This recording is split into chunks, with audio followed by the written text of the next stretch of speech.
Hoy, desde diciembre, se conmemora el Día Internacional de los Derechos Humanos. En el escenario político actual, es urgente reflexionar sobre lo que significan los avances autoritarios para los derechos humanos. Vivimos en un mundo que se redefine a la sombra del poder de las derechas, que buscan reescribir la noción misma de la dignidad humana.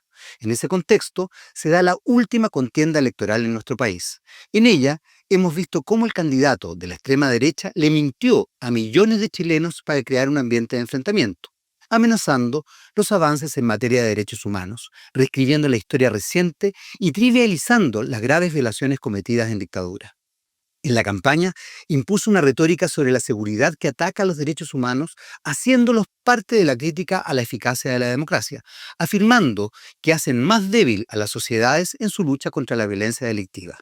Dice que impondrá mano dura, pero no aclara cómo lo hará. Pero lo que hemos visto en otros países nos enseña que lo primero que se sacrifica bajo un gobierno de extrema derecha son los derechos que protegen a las personas frente a los abusos del Estado. De hecho, aspira a tener facultades que están muy lejos de los equilibrios que necesita la democracia para garantizar, por ejemplo, la igualdad ante la ley o el derecho a una vida digna. Lo que busca es instaurar un Estado policial con amplias atribuciones para el control de la vida social. Como señalan muchos expertos, los líderes que les sirven de modelo a Kast seducen a una ciudadanía desinformada que les entrega un control absoluto a cambio de la ilusión de vivir tranquilos. Y efectivamente, los derechos humanos no les sirven porque fijan los límites que debe respetar el Estado en su relación con los ciudadanos. Son, en rigor, un escudo que regula la defensa de los sujetos en tiempos de paz y en tiempos de conflicto. Y hoy están bajo ataque ante una población que acepta el embrujo autoritario porque debe lidiar con una vida cotidiana de gran dureza. El momento histórico actual es grave. La derecha tiene hoy un poder que no veíamos desde la dictadura, y sea o no sea gobierno, lo ejercerá. Lo hará desde los medios, desde el dinero, desde todas sus redes de influencia. Justamente, por eso debemos hablar de derechos humanos. Debemos reflexionar sobre los avances autoritarios que vienen. Debemos volver a la dignidad humana como eje del debate para definir si Chile va a enfrentar sus conflictos desde la democracia o desde la tentación autoritaria. Bienvenidos a Chile, Verdad y Leyenda.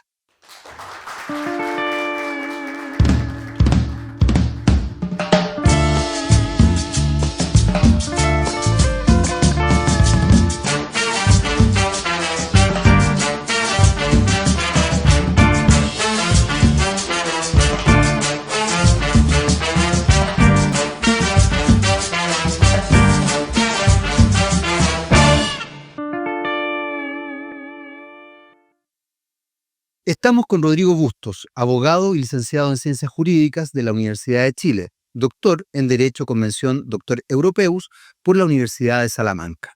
Desde marzo de 2022 es el director ejecutivo de Amnistía Internacional Chile. Fue jefe de la Unidad de Protección de Derechos, Legislación y Justicia del Instituto Nacional de Derechos Humanos. Fue presidente de la FECH en el 2002, así como integrante del directorio de la Corporación Parque por la Paz Villa Grimaldi entre 2009 y 2011. Hoy día, Rodrigo, bienvenido. Muchas gracias por la invitación, Al Jaime. contrario, gracias por estar acá.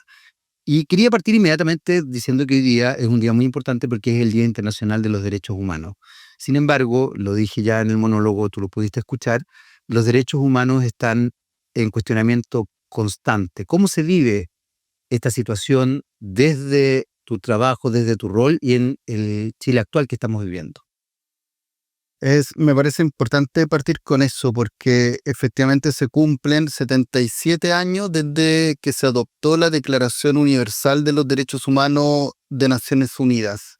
Y esa declaración, ese texto jurídico, no era solo una declaración de intenciones, sino que buscaba ser un instrumento que fuera vinculante para los estados, una suerte de brújula eh, para la comunidad internacional después de las atrocidades cometidas durante la Segunda Guerra Mundial, el Holocausto, los millones de muertos, perseguidos y todo tipo de actos de violación a los derechos humanos en ese periodo. Entonces, En ese momento se supone que la comunidad internacional estaba llegando a un acuerdo de ciertos mínimos civilizatorios básicos respecto, por ejemplo, a la prohibición de la tortura, de las desapariciones, respecto de los genocidios. Se había experimentado un genocidio, no había sido el primero, el genocidio contra las personas judías en la Segunda Guerra Mundial, y no ha sido el último. Y durante los últimos 2 años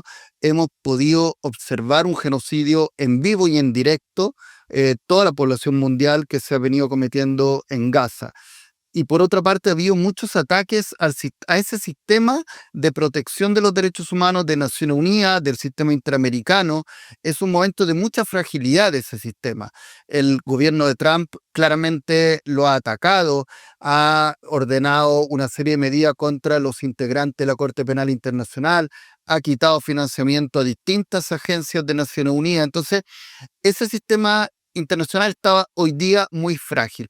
Y a eso, Jaime, se agrega que, por supuesto, en Chile, pero en la región y a nivel global, hay narrativas que claramente cuestionan el concepto mismo de la universalidad de los derechos humanos, sobre todo cuando hablamos de personas migrantes, de disidencias sexuales, de derechos de las mujeres. Y lamentablemente lo que nos está ocurriendo es que aparte de la población mundial y de América Latina y de Chile, ese tipo de relatos le está haciendo sentido. Y eso, bueno, nos lleva a qué está ocurriendo con estos retrocesos autoritarios, prácticas autoritarias, gobiernos que finalmente toman un conjunto de medidas que nos hacen justamente retroceder a tiempos que pensábamos que no iban a volver a ocurrir en la historia de la humanidad. Hay una cosa que has planteado en algunas entrevistas, Rodrigo, que me parece muy interesante, que tiene que ver con que en definitiva parece ser que nunca dejamos de establecer un cierto sesgo negacionista por parte de la población. De hecho, en una entrevista mencionas que en el año 93 pasaron ciertas instancias donde efectivamente esta vuelta a la democracia justificó de alguna manera en el discurso y en el relato la situación con la dictadura civil-militar. Eh, Rememoraste también otros hechos después en otras entrevistas que a mí me llamó mucho la atención, porque en general uno tiene la sensación de que hoy día hay una vuelta al negacionismo, y sin embargo cuando vi esas entrevistas me di cuenta, y fue muy sorprendente, porque dije, cresta, esto viene de hace tiempo. En el fondo nunca dejamos de ser como país negacionistas. Hoy día efectivamente el fenómeno a nivel mundial es muy grave. Hay líderes en Alemania que están planteando la idea remota de que Hitler era comunista. Hay una lideresa específicamente que lo ha dicho públicamente y que avala el En neonazismo. Chile algunos toman esa idea. Exactamente, de hecho sí, el hermano de un ex candidato a la presidencia lo dice habitualmente, cuando evidentemente el Partido Comunista fue perseguido durante el régimen Hitler, durante el nazismo. Entonces, ¿qué pasa con eso? ¿Qué pasa con...? Quiero focalizarme fundamentalmente en Chile. Chile nunca finalmente logró hacer no sé, un mea culpa, un resolver el conflicto realmente después del sí y el no y la vuelta a la democracia. Me parece una excelente interrogante porque efectivamente después de terminar la dictadura civil-militar, en los primeros años vimos reacciones del sector político heredero de la dictadura civil-militar de Pinochet que defendía con todo no solo el régimen en su conjunto, sino que la violación a los derechos humanos. El año 91, cuando el expresidente Elwin, en cadena nacional dio a conocer las conclusiones del informe Rettig, pidiendo perdón, llorando. En ese momento, los representantes de Carabineros y de las Fuerzas Armadas, y recordemos que Pinochet era el jefe del ejército en ese periodo, el 91, salieron absolutamente cuestionando todas las conclusiones y recomendaciones del informe Rettig. En 93, el canciller de Alemania, Helmut Kohl, de la democracia cristiana alemana, no de un sector político de izquierda de Alemania, en el Congreso Nacional Chileno habló de dictadura y habló de violación de derechos humanos, y casi toda la derecha chilena salió del hemiciclo del Congreso en Valparaíso porque le parecía que era una ofensa a nuestra memoria histórica lo que estaba diciendo el canciller de Alemania. Pero parecía ser que habíamos avanzado algo, o quizás nos equivocamos, el 2013, para los 40 años del golpe de Estado, teníamos un presidente como Sebastián Piñera, de quien yo y la organización que represento hemos sido muy críticos respecto de cuál fue su papel en el estallido social respecto de las violaciones de derechos humanos en el contexto de las manifestaciones, pero hay que reconocer que el 2013 y en otros momentos siempre fue muy cuestionador de las brutalidades que se cometieron en la dictadura civil-militar. En ese momento habló de cómplices pasivos, como quienes habían mirado para el lado o de alguna forma sentían a las violaciones a los derechos humanos. Cerró el penal de Punta Peuco y sin embargo vimos que después eso no tuvo un legado en su sector político, pareciera ser, porque la conmemoración de los 50 años del golpe fue muy distinta con los mismos sectores políticos que eran la base del gobierno de Sebastián Piñera, y esta campaña electoral ya ha sido claramente una muestra de que no hemos avanzado o bien hemos retrocedido respecto de aquello, porque varios candidatos han planteado tesis negacionistas. Recordemos que el 2013 Manuel Contreras todavía estaba vivo y estaba preso, y él señalaba que los detenidos desaparecidos estaban en el servicio médico legal. Una más de las mentiras de ese militar, que es uno de los más oscuros de América Latina. Pero nadie de la derecha chilena se atrevía a decir o insinuar algo parecido a él. Y durante esta campaña electoral, tanto la candidata Matei como el candidato Kaiser dijeron lo mismo, que en realidad los detenidos desaparecidos, ¿para qué siguen con el Plan Nacional de Búsqueda? Claro. Que es una estafa o es algo vinculado a la venganza, si están todos ahí. Simplemente no lo han querido encontrar, como que pareciera ser que los familiares en realidad están usando los detenidos desaparecidos, pero que los tienen ahí, que si quisieran lo pueden excavar en el patio del Servicio Médico Legal. Es algo de una crueldad tremenda, y lo que duele es que la sociedad chilena pareciera ser que eso no le impacta. Entonces, o hemos retrocedido o no habíamos avanzado lo que pensábamos que habíamos caminado, lo que nos tiene que hacer preguntarnos, más allá de los resultados electorales de la elección presidencial, ahora de la segunda vuelta, es que hay mucho que hacer. Hay mucho que hacer en trabajo en derechos humanos, en educación en derechos humanos en Chile. En otra entrevista tú hablas justamente del tema de la educación de derechos humanos y haces un comentario que me hace mucho sentido también desde el área en que yo trabajo, digamos, porque no haces una crítica, yo sí hago la crítica, pero cuestionas de alguna manera el rol de los medios. Cuestionas, digo, insisto, no críticamente, yo soy más crítico en ese sentido, porque efectivamente los medios han establecido un relato donde no se han hecho cargo del tema de los derechos humanos de manera real y concreta, en pos de una suerte de casi de anestesiamiento de la sociedad respecto a un tema que es tremendamente doloroso, y que además tú en otra entrevista también hablas de tu propia experiencia en el sentido de por qué tenemos que olvidar el pasado, que además yo creo que es un error, digamos, desde todo punto de vista, si ocurra hace mucho tiempo, cuando todavía las víctimas están vigentes, las familias de las víctimas están vigentes, están buscando, como tú bien dices, etcétera, etcétera. ¿Qué te pasa hoy día, por ejemplo, al ver los medios que también han tenido un retroceso en el relato y obvían absolutamente el tema de los derechos humanos y por el contrario, ensalzan ciertos discursos que son contrarios a los derechos humanos? Estoy muy de acuerdo con tu reflexión, Jaime, y creo que además, en una conmemoración como esta del Día Internacional de los Derechos Humanos, no nos quedemos solo con todo lo que fue el legado oscuro de la dictadura civil militar. Durante el estallido social también hubo graves violaciones a los derechos humanos, y en eso creo que, por ejemplo, los medios de comunicación en los últimos años también han contribuido a establecer un relato de que esto fue un estallido delictual, de que solo hubo violencia, solo porque hubo quema del metro, hubo actos de vandalismo, hubo saqueos, pero que solo hubo eso, cuando sabemos todos y todas que el 25 de octubre de 2019 tuvimos una de las marchas más grandes de la historia de Chile, y todos y todas sabemos que hubo cientos de personas con lesiones oculares que quedaron ciegas de un ojo, de dos. Yo he conocido a una niña que tenía 14 años en ese tiempo, estaba en la comuna de Los Espejos, la balearon y quedó con pérdida de visión completa en uno de sus dos ojos, nunca he escuchado a los medios de comunicación que hagan reportaje de aquello.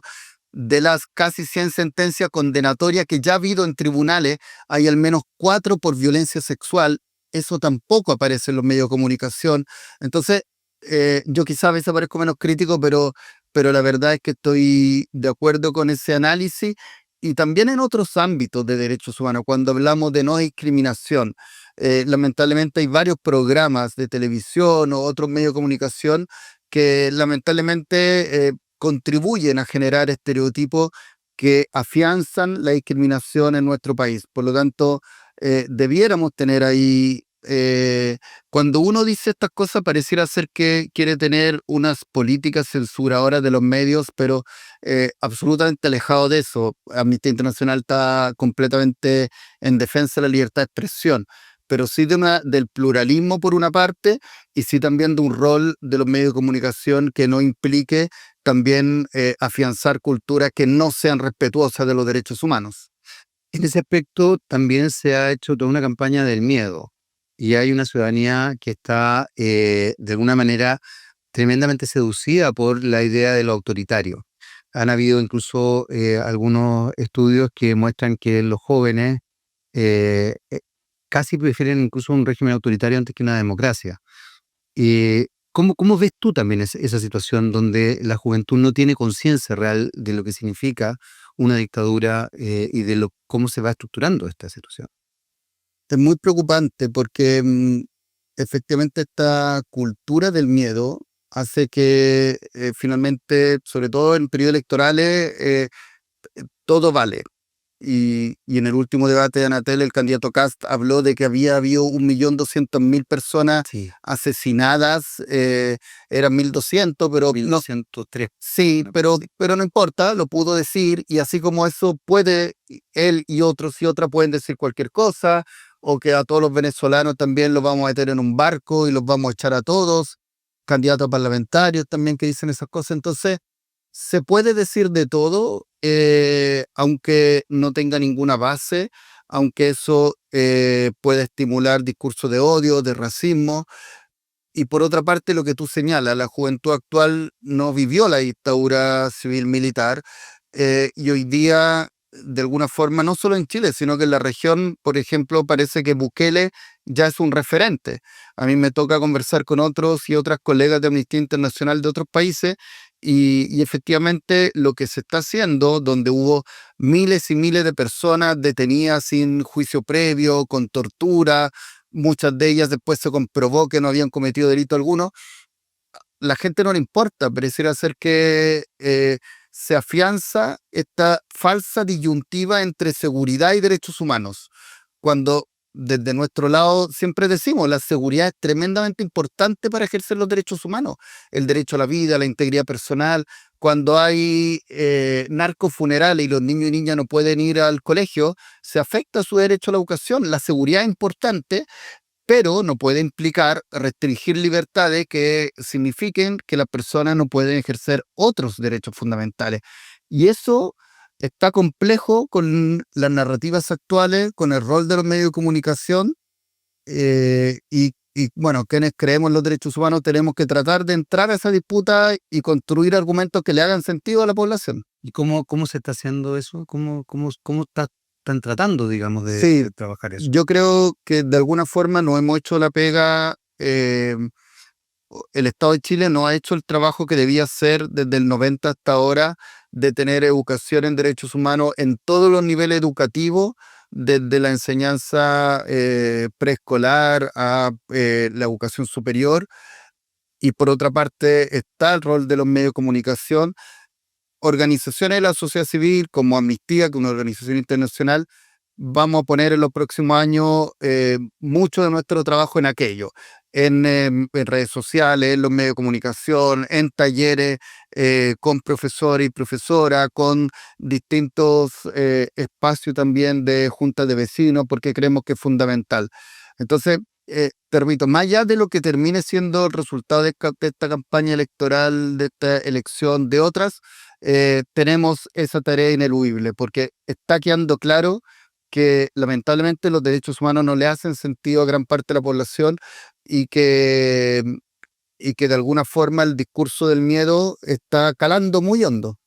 En ese sentido, Rodrigo, hay una cosa que me llama en realidad lo pensé ahora que te estaba escuchando, porque de alguna forma también se van estructurando ciertos relatos. Estaba pensando en lo que planteaba Goebbels cuando hace la idea de propaganda, ¿no? De repetir ciertas cosas hasta que se hagan verdad, etcétera, etcétera, etcétera. Porque también se estableció durante la dictadura un discurso ideologizante respecto a ciertas ideologías, justamente ciertas ideologías, un discurso que iba en contra de esa ideología. ¿Cómo pretenden revertir eso? Porque, ¿qué es lo que pasa? Hoy día los derechos humanos también se establecen ideológicamente para un sector de la población que niega también los pensamientos ideológicos y los pensamientos políticos como algo muy negativo. Es súper delicado eso, porque en definitiva, fíjate, me acordé de un colega que hace clase en una universidad y que le estaba pasando justamente algo relacionado con los derechos humanos y un alumno le dijo, ¿sabe que yo no voy a hablar de esto porque esto es marxista, literalmente, y prefiero que me ponga un uno, voy a tomar con otro profesor? Aunque sea un cabro que te diga eso, es muy violento. ¿Cómo podemos revertir esa situación? Yo tengo la impresión que no va a ser algo muy de corto plazo. El avance que hemos visto en estos relatos en los últimos 10, 15 años, en Chile, en América Latina y en el mundo, Ujú. está muy, muy fuerte y que por lo tanto vamos a tener que trabajar un poco como hormiguita con en las poblaciones donde estamos, en la junta de vecinos, en los medios de comunicación, en las redes sociales, en la academia, en la política, para tratar de revertir aquello con distintas estrategias. Tú dabas recién este ejemplo, pero así como ese hay otro. Sí, Durante esta campaña electoral, en un momento se planteó que no se iba a transmitir un spot sobre la violencia contra la mujer. tienes toda la razón. ¿Y por qué? Porque aquello era polémico en un contexto electoral. O sea, un spot vinculado a la erradicación de la violencia de género, a la violencia que tiene que ver con patrones donde el hombre puede simplemente ejercer violencia contra la mujer por ser tal, es algo polémico, debatible en un contexto de campaña electoral. Eso probablemente hace 5 o 10 años no era así, y hoy día probablemente es así en Chile, en Argentina, quizá en Estados Unidos, y en otros países. Entonces, no estamos hablando simplemente de Afganistán o Irán, donde las mujeres han estado subyugadas por décadas de forma muy, muy terrible, sino en otros países donde esto parecía ya haber sido superado. Eh, y eso a nosotros y nosotras nos lleva muchas veces a decir, bueno, los derechos humanos lamentablemente no se pueden dar por sentados nunca. Mm. Eh, Son conquistas de la humanidad, de los movimientos sociales, pero que hay que defenderlas. Y bueno, y a veces se retroceden 3 pasos y hay que tratar de dar un pasito adelante en ese retroceso y a veces no es tan rápido. Y hoy día creo que estamos en un momento de ir construyendo esa estrategia para revertir esta, este retroceso cultural frente al cual estamos. Rodrigo, quiero agradecerte que hayas estado con nosotros el día de hoy y la verdad es que es un temón en realidad esto. Ojalá podamos conversar, seguir conversando de esto. No, todavía no. No, ¿qué es eso? 3. Gracias. Todavía no, Rodrigo. Perfecto, estamos aquí dispuestos. Pero relájese porque estamos perfectos. Ok, ahora vamos a seguir. Vamos a seguir. Me encanta esto porque esto es así, ¿ves? Yo quería, qué bueno en todo caso, porque tenía otra pregunta relacionada justamente con el estallido social. Hay una cosa que a mí me llamó mucho la atención cuando ocurrió el estallido social, porque de alguna forma eh, los medios se vieron muy afectados en un minuto. Los medios desarrollaron, hicieron eco del estallido social, incluso cambiaron programación, sacaron algunos rostros, establecieron un discurso, los políticos corrían el círculo, no lo veíamos venir, estábamos no sé qué, tal, y de pronto algo pasó que esto cambió radicalmente. Y pasó de ser un estallido social donde los relatos eran distintos, donde la programación era distinta, donde uno tenía matinales que se hablaba de política, se invitaba a dirigentes sociales, etcétera, etcétera, etcétera, algo completa y radicalmente opuesto, donde se enarboló nuevamente la farándula, donde ciertos rostros que estaban, comillas, sus discursos por último, estaban dejados de lado, etcétera, etcétera, etcétera, y eh, se vuelve. ¿Qué crees? Yo tengo alguna idea, digamos, pero quiero escucharte a ti y después a ver si lo podemos como conversar un poquito más. Sí, yo no soy sociólogo, soy abogado, defensor de derechos humanos, pero hago, por supuesto, mis análisis sobre lo que ha ocurrido, porque además yo en ese periodo trabajaba en el INH, hacía observaciones en las calles, en Plaza Italia, Plaza Dignidad y en distintos otros lugares. Nos llegaban las denuncias de desnudamiento, de golpizas, de lesiones oculares. Y después, bueno, fui observando como todo y toda como lo que fue cambiando en Chile. Yo creo que fueron varios factores a la vez que implicaron este cambio tan profundo. Por un lado, la pandemia, que hizo cambiar, digamos, ciertas, digamos, urgencias que estaba teniendo, o de cambio estructural, quizá el 2019, inicio 2020, con el encerrarse en la casa y poder, digamos, resolver ciertas necesidades materiales muy urgentes. Por otro lado, hubo un proceso constituyente que se inició a partir del 15 de noviembre de 2019 y que tuvo errores indiscutibles y donde probablemente eso generó también desgaste, división, desencanto sobre lo que estaba ocurriendo y el estallido social, porque el proceso constituyente vino después del estallido social como consecuencia en parte de aquello, aunque era algo que se venía planteando de mucho antes. Y por otra parte, Chile finalmente está inserto en una realidad latinoamericana y global. O sea, no podíamos pensar que estábamos en otro planeta respecto de los avances de narrativas autoritarias que están fortaleciéndose en América Latina, en Estados Unidos, en Europa. De hecho, en general, quienes lideran esas tendencia y corriente autoritaria hacen reuniones donde comparten experiencias, prácticas, y por lo tanto quizás tampoco era muy ingenuo pensar que eso no llegara a Chile. Eh, yo creo que fueron varios factores, pero efectivamente ahora estamos en 2025, terminando este año, y Chile ha cambiado mucho respecto de lo que era a fines de 2019.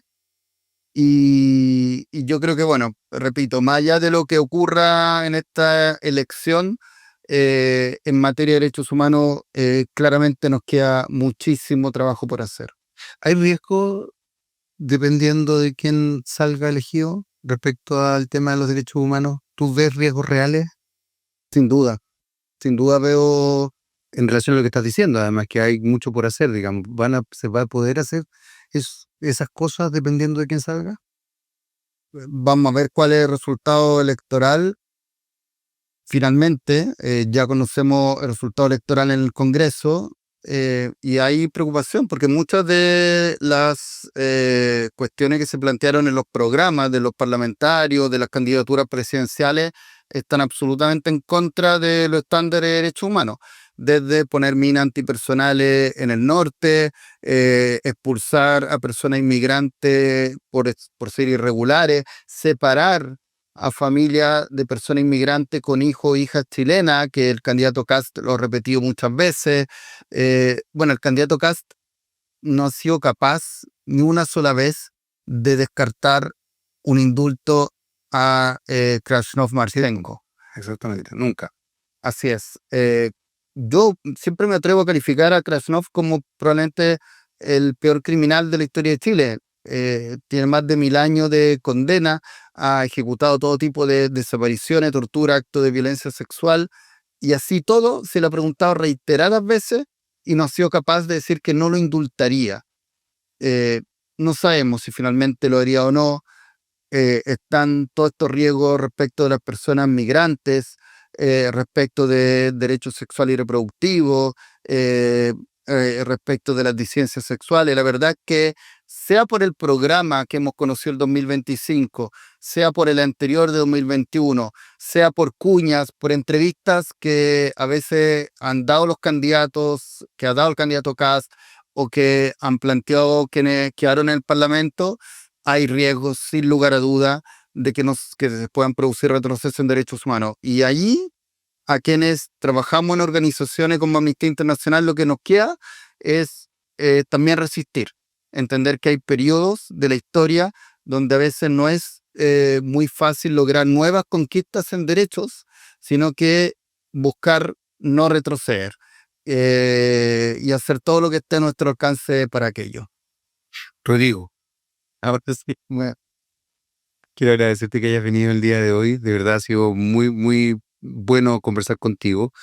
Como te decía también hace un rato, vi algunas entrevistas y me pareció muy, muy interesante y muy didáctico lo que tú estás haciendo. Así que felicitaciones y muchas gracias por estar acá con nosotros en Chile, Verdad y Leyenda. muchísimas gracias, Jaime. Y yo a ustedes los quiero invitar a seguir, por supuesto, con nosotros porque tenemos música. Tenemos música siempre, siempre de la Universidad Academia de Humanismo Cristiano, de la Facultad de Artes. Catimia, cantautora y estudiante de producción musical, lleva 3 años circulando con su música en vivo sin pertenecer a las plataformas digitales de difusión. Sus canciones nos invitan a reflexionar sobre la sociedad, el amor y el crecimiento personal. Los dejo con ustedes a Catimia. Hola. Primero que todo, muchas gracias por la invitación. Gracias a Roberto por traerme. Yo soy Catimia, cantautora. Y la primera canción que les voy a mostrar se llama Lola. Es un poema hecho por Fernanda Pizarro, una amiga, cantautora también, musicalizado por mí. Esto es Lola.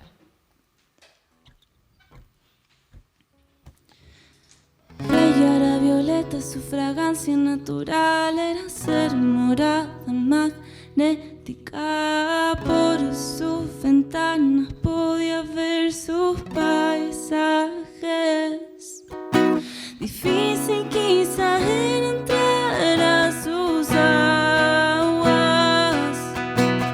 Ella no quería que supieran que estaban contaminadas. No lo estaban, no lo estaban.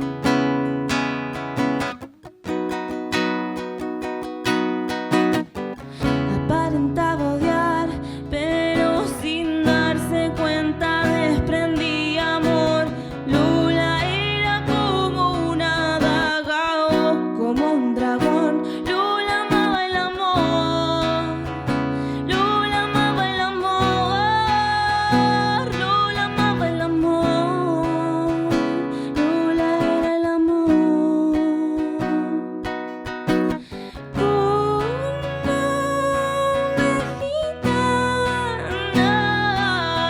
Capaz de engatusar a cualquiera, pero no supo leer su suerte, y es que no fue la muerte el mayor de sus problemas.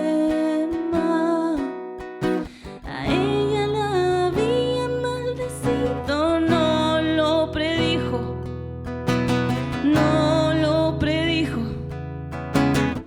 no lo predijo.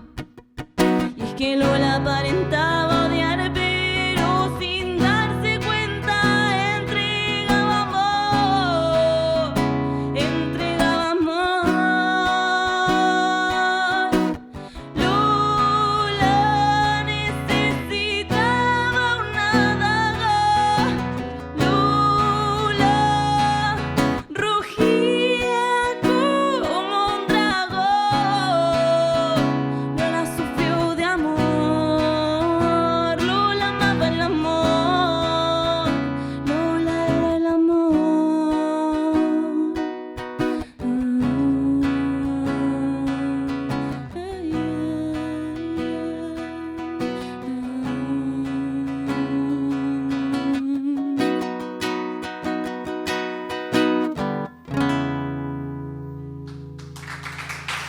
Muchas gracias. Esa canción está escrita para las mujeres que han vivido la violencia patriarcal. Y bueno, la siguiente canción se llama Crecer. Ya van a entender.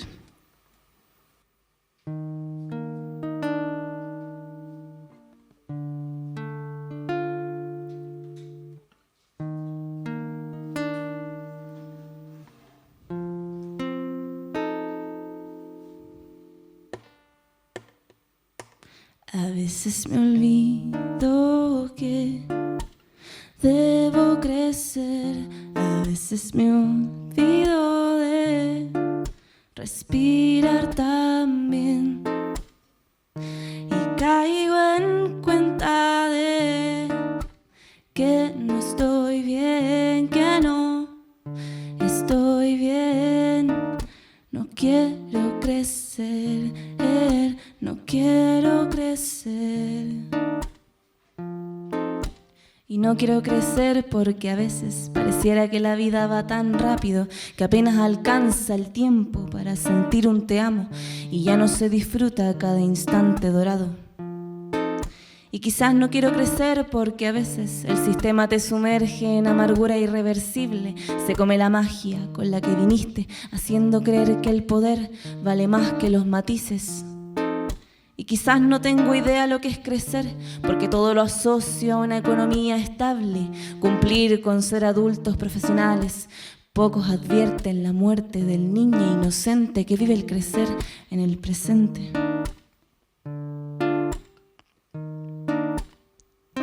A veces me olvido que debo crecer, a veces me olvido de respirar también y caigo en cuenta de que no estoy bien, que no estoy bien. No quiero crecer, no quiero crecer. Y sí quiero crecer, pero de otra manera, crecer pa' dentro y pa' afuera en cuerpo y alma, como cuando tu abuela te hacía comida y decía, coma harto para que crezca fuerte y sana. Y sí quiero crecer, pero jugando, con patines en los pies, tirando de una cuerda pa' que mi amiga me lleve con su bici un rato, apañarnos cuando no se puede con tanto. Y sí quiero crecer, quiero revolcarme en arena y tirarme al agua, hundirme en emociones para abrazarlas y después soltarlas, sanar las yayitas de vidas pasadas.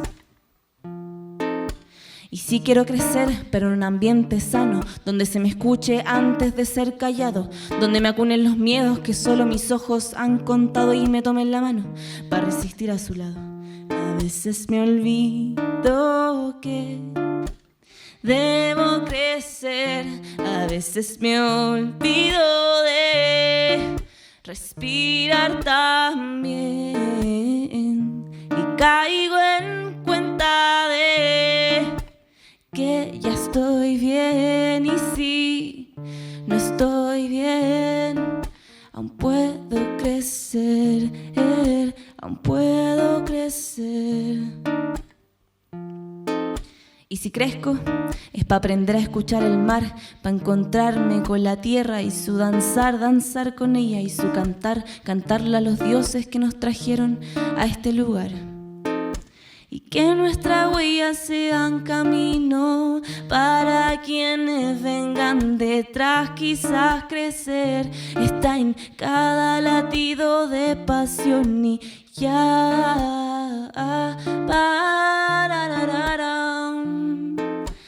Dum, dum, dum, pa, wow, wow, wow. Pa, pa, ra, ra, ra, ra, ra, ra, pa, pa, ra, pa, ra, ra, ra, ra, ra, ra. Dum, dum, pa, pa, dum, da, dum, pa,